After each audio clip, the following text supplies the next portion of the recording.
पुरी हा कॅप्चर होता माझ्या भुक्याचा संत बदलावून या घरण्याच्या ठिकाणी असणारी गुहा या वेळच्या ठिकाणी वास्तव्य मी करतोय आणि माझा जन्म झाला तो केलाय हा अंधकासुर मध्ये कोणी सामान्य नव्हे ओय शिवपार्वतीचा पुत्र मी ज्यावेळी शिवाने पार्वती सरोवराच्या ठिकाणी स्नान करण्यासाठी सिद्ध झाली सरोवराच्या ठिकाणी स्नान करून पार्वती माता होती माया आदिशक्ती पार्वती माता हिनं वस्त्र बदलण्यासाठी ज्यावेळी माझी माता जात असताना त्याच वेळी शिवशंभू भोलानाथाच्या मनाच्या ठिकाणी निर्माण झालेली इच्छा आणि ती इच्छा कोणती असेल हे गिरिजय ज्यावेळी जी वस्त्र तू बदलणार आहे या शिवाला ती वस्त्र माझ्या समोर बदलण्यासाठी सिद्ध हो आणि त्याच वेळी प्रत्येक स्त्रीच्या मनाच्या प्रमाणात लज्जा उत्पन्न होईल त्याचप्रमाणे या पार्वती मातेच्या मनाच्या ठिकाणी लज्जा उत्पन्न होईल आणि त्याच वेळी त्या शिवाच्या नेत्रावर ओय शिवशंभू भोलानाथाच्या डोळ्यावर पार्वती माता उत्पन्नासाठी सिद्ध झाली ज्यावेळी शिवशंभू भोलानाथाच्या नेत्रावर उत्पन्न त्याच वेळी जन्म झाला तो केव्हा या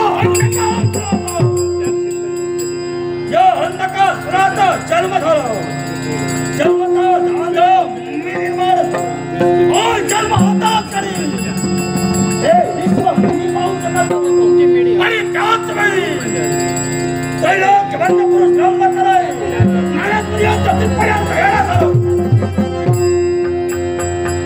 माझी पितृदेवता म्हणजे शिवशंभू भोलानाथ या भोलानाथाने त्या नारायणपुरीच्या मोठी जबाबदारी दिली ती जबाबदारी कोणती असेल हा शिवपुत्र आहे अर्थात याच्या पुढील त्रैलोक्य बंद पुरुष ब्रह्मचर्य नारायणपुरी मला करू आणि कपिलापासून प्रथमतः मार्गदर्शन करण्यासाठी सिद्ध झाले ते कोणतं असेल या विश्वाच्या ठिकाणी काय आहे हे विश्व म्हणजे आयामचा मुद्दा घेतणारी पायासाठी त्या शिवशंभू भोलानाथाने नारद मारी मुनीच्या माती दिलेली जबाबदारी हे विश्व मी पाहायला हवे आणि या त्यासाठी त्या गणपती गजाननाची भक्ती करण्यासाठी अंधकासुर सिद्ध झालो अंधकासुराने गणपती गजाननाची भक्ती केली तो गणपती गजानन प्रसन्न झाला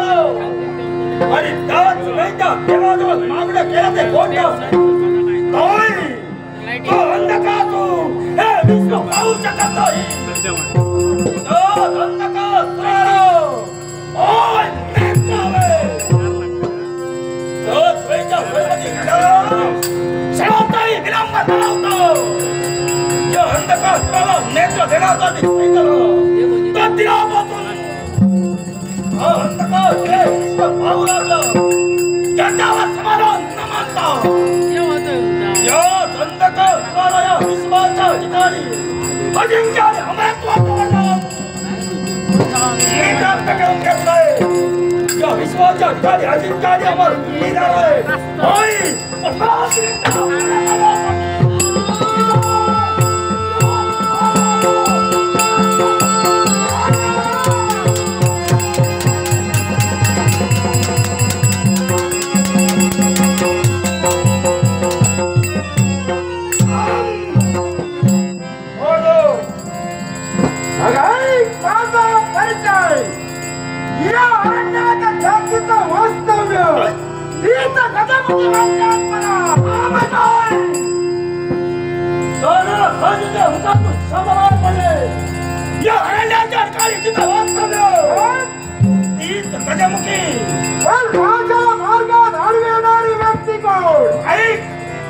यावेळी तुझ्या समोरची व्यक्ती उभी आहे तू तिथे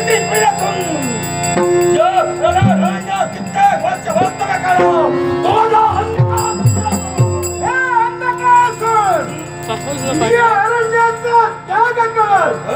आणि दुसरीकडे कुठेही जाऊ शकतो अशी माझी माझी तुला आज्ञा आहे. एक लक्षात ठेव. कित्येक वर्ष हा अंधकार इथं वास्तव्य करतोय. या अरण्याच्या ठिकाणी कित्येक वर्ष वास्तव्य करून जो जो या अरण्याच्या ठिकाणी आलो त्याला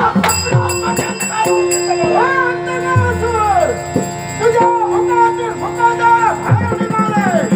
कित्येक वर्ष अरण्यात तू वास्तव्य करतोय. पण कित्येक वर्ष झाली या अरण्यात मी सुद्धा वास्तव्य करते.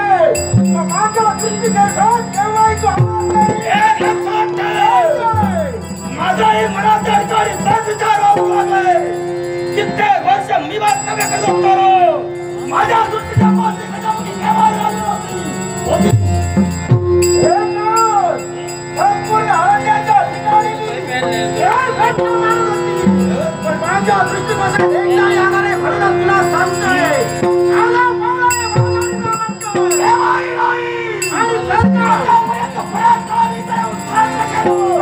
या अंधकार प्रकारे अरण्यात तू खाऊ देणार खरो. पण जो जो इथपर्यंत आलो त्याचा सेवाला लागलेलो. हे अंधकासूर आतापर्यंत आले काय वेगळे होते. आणि गजबची म्हणजे वेगळी एवढंच लक्षात ठेव. एक लक्षात ठेव. आतापर्यंत जे आले त्यातली तू एक आहे असं मी कधी म्हणेन. आतापर्यंत कित्येक जणांना समाजाच्या वदाने सांगितलं. ऐकलं त्याचा शिवदान दिलं. त्याने ऐकलं त्याच्या खांद्यावर त्याच्या मुर्द्या मारले. आतापर्यंत मुर्द्या पाळल्या येतील. मला समजावून सांगायचा प्रयत्न करू. समजून घेण्याची माझी परिस्थिती नाही. माझी लढाईची परिस्थिती बिघडली आहे. तुझी परिस्थिती बिघडली. कोणत्या प्रकारे बिघडवणारे मला सुद्धा माहित आहे. हे रे असं.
पण हे अंधकासूर दूरवरून मी पाहिलं. तू हिच्याशी द्वंद्व करतोय. काय नेमकं झालं काय? माझ्या कर्तव्याच्या माझ्या जागेवर काय सांगतोस काय? मारून टाक. सोडू नकोस.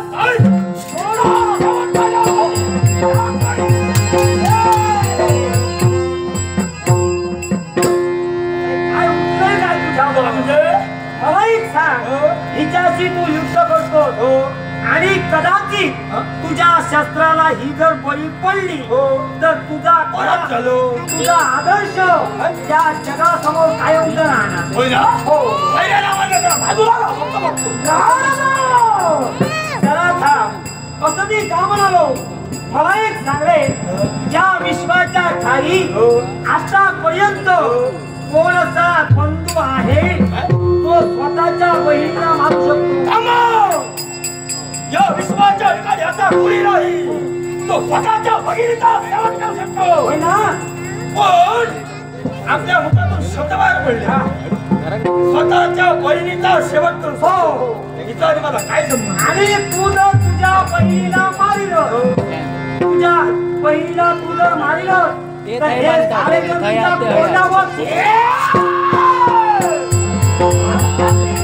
एवढ्यातलं काढून खायला आहे तर खायची आहे यार. काढल्या नेल्या तुझी भगिनी आतापर्यंत माझा केलं आपल्या मुखातून सहजासहजी शब्द बाहेर पडले ही माझी भगिनी काय संबंध झाला तो कसा झाला शिव पार्वती बसून काय वाटतं ते बघताना द्यायला नाही तो अडे अडला ते नाही बांधता म्हणजे शिव पार्वतीची तू पुत्र आहे मग हे गजमुखी तुझा जन्म झाला तो कसा झाला मग ऐकून आला ना मी म्हणजे कुणी सामान्य नव्हे मी आदिवासी सती पार्वतीची कन्या गजमुखी आणि माझा जन्म झाला कसा त्यावेळी मातेला स्नान करण्याचं होतं त्यावेळी स्वतःच्या बळीपासून मातेने एका बालकाला निर्माण केलं तुझ्या मातेच्या अंगावरील मळ एका जलाशयात केली आणि त्या जलाशयात कमला राक्षसी मूक उघडून स्वतःचा भक्ष्य शोधण्यासाठी त्या पाण्यात उपस्थित होती ते मूक कमल तिचं उघडं असताना आदिमाया आदिशक्ती पार्वती माता हिच्या शरीरावरील मळ तिच्या मुखात केली कालांतरानं तिच्या उदरात गर्भधारणा झाली तिच्या पासून तुझा जन्म झाला म्हणजे आदिमाया आदिशक्ती पार्वती माता हिची तू कन्या पार्वती मातेची ही कन्या शिवशंभुदेवाच्या तेजातून तुझा जन्म तुम्ही बळी पाहू नाही कशा पार्वती माताची कन्या अर्थात आम्ही दोघंही बहीण भाऊ तुम्हा दोघांचे आई बाप एकच नाही योग्य वेळी आला बरं म्हणून बरं काय पाहणार माझ्या भगिनीचा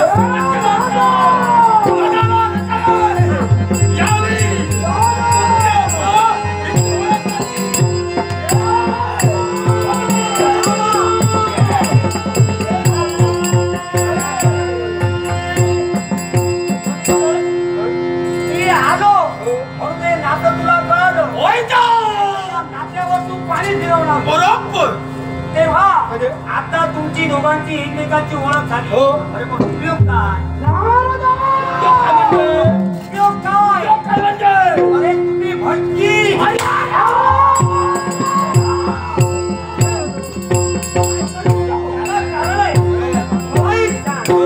देव दानव मानव यक्षकिंकर गणगंधर्व कुणी असू दे ज्याचा ज्याचा जन्म झाला त्यानं स्वतःचं अस्तित्व निर्माण केलं तुमच्या अधिकाराचं तुमच्या अस्तित्वाचं तुमच्याकडे आहे का एक लक्षात ठेव कैलासीच्या देवाची पुत्र तुम्ही कैलासीच्या देवाची जरा अवलोकन करा त्या कैलासीच्या देवानं अरे शिवगण साऱ्या शिवगणांना त्यांच्या मानाची स्थान दिली एवढंच नव्हे तर ओंकार स्वरूपी गणपती गजानन तुझा भाऊ तुझा त्या गणेशाला त्याच्या योग्यतेचं स्थान गणेश लोकात निर्माण करून दिलं अरे एवढंच कशाला तो नंदी एक प्राणी असून सुद्धा त्याच्या योग्यतेची त्याच्या अधिकाराची त्याला जागा दिली त्याच्या अधिकाराचं त्याग करू कैलासापर्यंत जाईल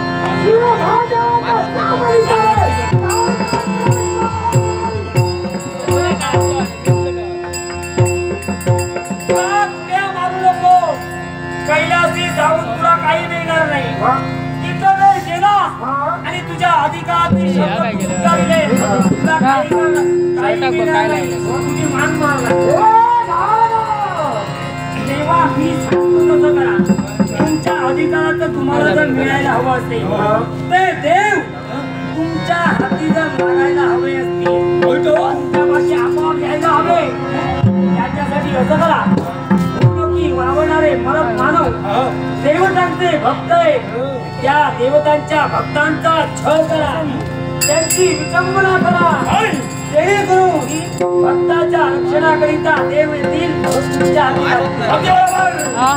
यावेळी आमच्या वक्ती करायला नको यावेळी जर का आमच्या देवतांच्या भक्तांचा छळ आमच्याकडे झाला होता भक्तांच्या रक्षणासाठी ते देवता तिथपर्यंत येतील आमच्या अधिकारांचा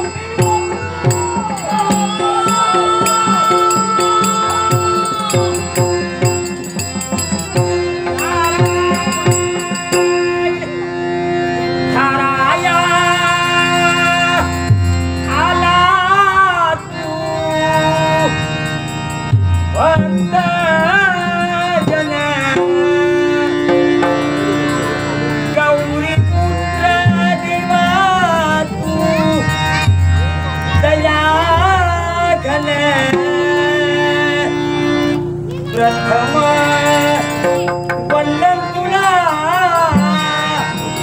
मोरया गजानना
आता जैन पडे या मना, तिकडे पावे तिकडे दिसे तू या नयना, करी पूर्ण प्रेमाने भक्तांच्या मनोकामना, कोटी कोटी नमन तुला विघ्न हर्त्या गणराया, विघ्न हर्त्या गणराया. शुभारंभी शुभ घटिका शुभ वेळ आणि कोणत्याही नवीन कार्याची सुरुवात करताना आद्य विनायकाची आठवण करणं आमच्या सारख्या पामराचं कर्तव्य होय. पण ज्या अज्ञान रूपी सागरात आमचा जन्म झाला, जीवनातील अज्ञान रूपी अंधकार दूर सारून सूर्यासारखा तेजोमय प्रकाश आमच्या जीवनात कोणी दिला असेल तर ती म्हणजे माझी गुरुमाऊली होय. कार्याक्षमदाय शुद्ध कांक्षा कदापि न हो, यथा कांक्षा तथा सिद्धी नुरई नसते महल. मानी मनाचं सुख समाधान हे कोणत्याही संग्रहात नसतं. स्वतःच्या सज्जन वेग प्रभूला विचारून व उच्चारून जीवनात टाकलेलं एक एक पाऊल यशाच्या उच्चतम शिखराकडे जाते. धवल कीर्तीच्या उच्च शिखरावर आम्ही विराजित झालो. याला कारण काय असेल? प्रथम स्थानी पूजिले मातृदेवतेशी, तृतीय स्थानी पूजिले पितृदेवतेशी, तृतीय स्थानी पूजिले गुरुदेवतेशी आणि चतुर्थ स्थानी पूजिले देवदेवतांशी. परमेश्वराचा कृपा आशीर्वाद आपल्या पाठीशी नसेल तर मनुष्य जीवनात कधी लौकिकाचं पात्र ठरणार नाही. ही गुरुदेवतेची शिकवण म्हणजे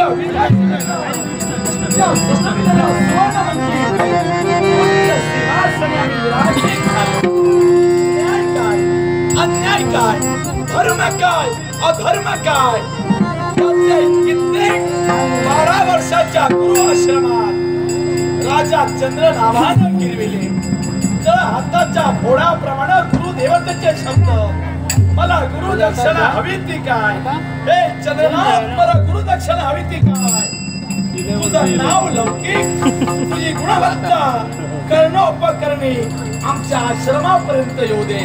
बस ते शब्द आम्ही आजवर जतन केले. कारण परमेश्वरा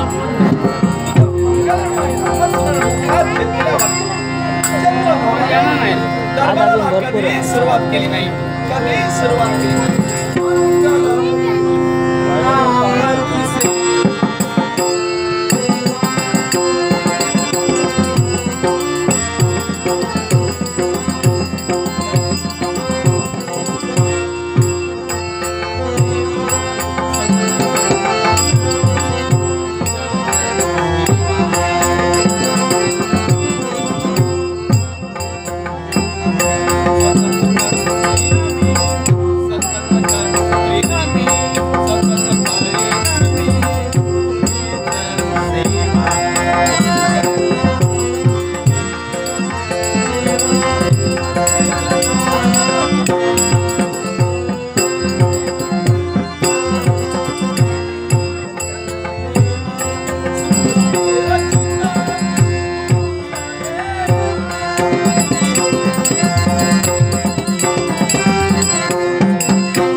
नारायण नामाची लंकारी कांदी आली.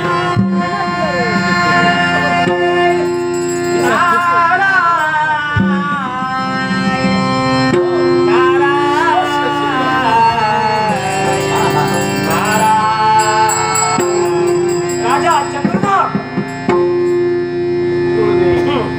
यदा कदाचित माझ्या पूर्वजांनी माझ्या जन्माच्या पूर्वी गोधन ब्राह्मणाला दान केलं असावं.